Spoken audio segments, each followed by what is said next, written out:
आप देख रहे हैं पार्थेश्वर समाचार, सत्य परमो धर्म। विधायक किशोर जोरगेवार ने 100 बेड वाले कोविड अस्पताल के लिए विधायक विकास निधि से 1 करोड़ रुपए चंद्रपुर नगर निगम को ट्रांसफर किए थे। उन्होंने जिले के उद्योगों से भी अस्पताल के लिए सामाजिक दायित्व निधि प्रदान करने की अपील की। तब से विधायक किशोर जोरगेवार की ओर से 1 करोड़ रुपए की निधि के साथ वन अकादमी में 100 बेड ऑक्सीजन युक्त कोविड अस्पताल का काम शुरू किया गया है।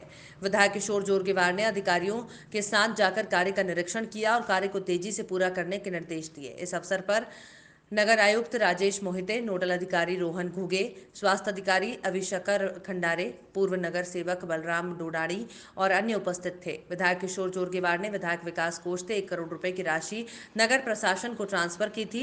विधायक किशोर जोरगेवार ने चंद्रपुर में उद्योगों से अपील की थी कि वे इस कोविड अस्पताल के लिए पहल करें और सामाजिक दायित्व निधि प्रदान करें। उनकी अपील की गई उद्योगों द्वारा समर्थन दिया गया है, जो कोविड अस्पताल के लिए अपनी सामाजिक जिम्मेदारी के लिए सहमत हुए हैं।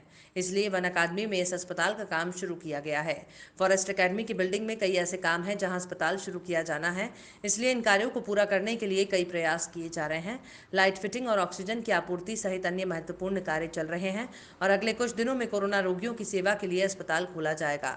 इस बीच विधायक किशोर जोरगेवार ने आज कार्य का निरीक्षण किया। उन्होंने बाकी कामों को जल्द पूरा करने के निर्देश दिए। संक्रामक रोग विशेषज्ञों के अनुसार जुलाई और अगस्त के बीच राज्य में कोरोना संक्रमण की तीसरी लहर की आशंका है। साथ ही 18 से 44 वर्ष की आयु के नागरिकों का टीकाकरण 15 मई के बाद शुरू किया जाएगा। राज्य के सार्वजनिक स्वास्थ्य मंत्री राजेश टोपे ने ऐसा सूचित किया। वर्तमान में केवल वरिष्ठ नागरिकों का टीकाकरण किया जा रहा है। केंद्र सरकार इसके लिए टीके उपलब्ध करा रही है। 45 वर्ष से कम आयु के नागरिकों को टीके लगवाने में राज्य को कई कठिनाइयों का सामना करना पड़ रहा है। टीके उपलब्ध नहीं है। वैक्सीन की आपूर्ति से भीड़ और भ्रम की स्थिति पैदा हो सकती है।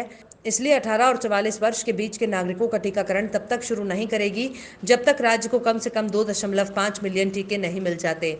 इसलिए टोपे ने सूचित किया कि कम से कम 15 मई तक नागरिकों के इस समूह का टीकाकरण करना संभव नहीं है।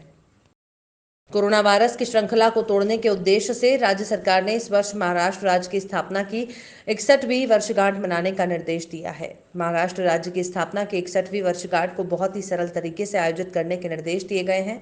संभागीय मुख्यालय, जिला कलेक्टर को अलग से कोई कार्यक्रम का आयोजन नहीं करना चाहिए। मुख्यालय की जगह पर झंडा फहराने के निर्देश दिए गए हैं। ध्वजारोहण के समय केवल पालक मंत्री, संभागीय आयुक्त, महापौर, जिला कलेक्टर उपस्थित रहे।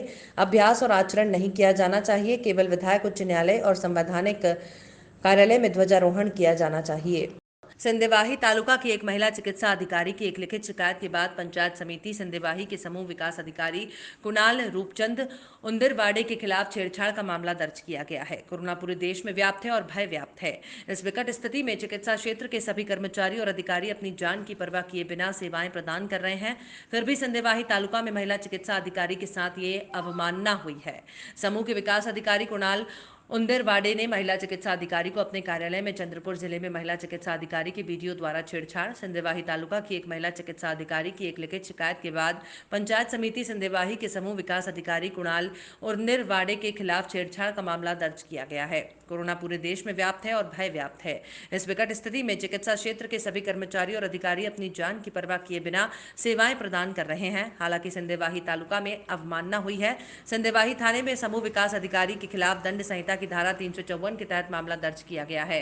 पीएसआई नेरकर द्वारा थानेदार के मार्गदर्शन में आगे की जांच की जा रही है। उंदरवाड़े के खिलाफ उनके सिरोंचा में कार्य करते हुए भी अधीनस्थ कर्मचारी को प्रताड़ना करने का मामला दर्ज हो चुका है, जिससे प्रतीत होता है कि वे ऐसी हरकतों के आदी हैं। पुलिस ने जल्दी उनकी गिरफ्तारी की संभावना। जिले के ग्रामीण क्षेत्रों में कोरोना संक्रमण बड़ी संख्या में पाया जाता है।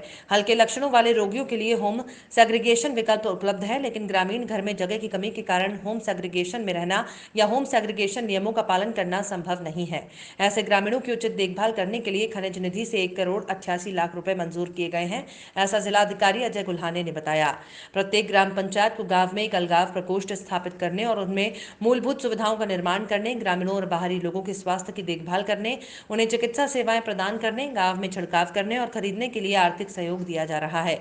इसके लिए 22,000 की आबादी वाले ग्राम पंचायतों में प्रत्येक को 50,000 रुपए और 163 ग्राम पंचायतें जिनमें 2,000 से 5,000 की आबादी, उनको 5,000 से 50,000 रुपए की राशि दी जाएगी। 30,000 रुपए 643 ग्राम पंचायतों को दिए जाएंगे जिनकी आबादी 2,000 से कम है। जिले की कुल 827 ग्राम पंचायतों को 20,000 रुपए का अनुदान दिया जाएगा। उपरोक्त निर्णय ग्रामीण क्षेत्रों में कोरोना रोगियों के लिए राहत के रूप में आया है। क्योंकि अलगाव का विकल्प गांव में ही उपलब्ध है। हालांकि जिलाधिकारी अजय कुल्हाने ने गंभीर लक्षणों वाले रोगियों को कोविड केयर सेंटर में भर्ती होने की अपील की है।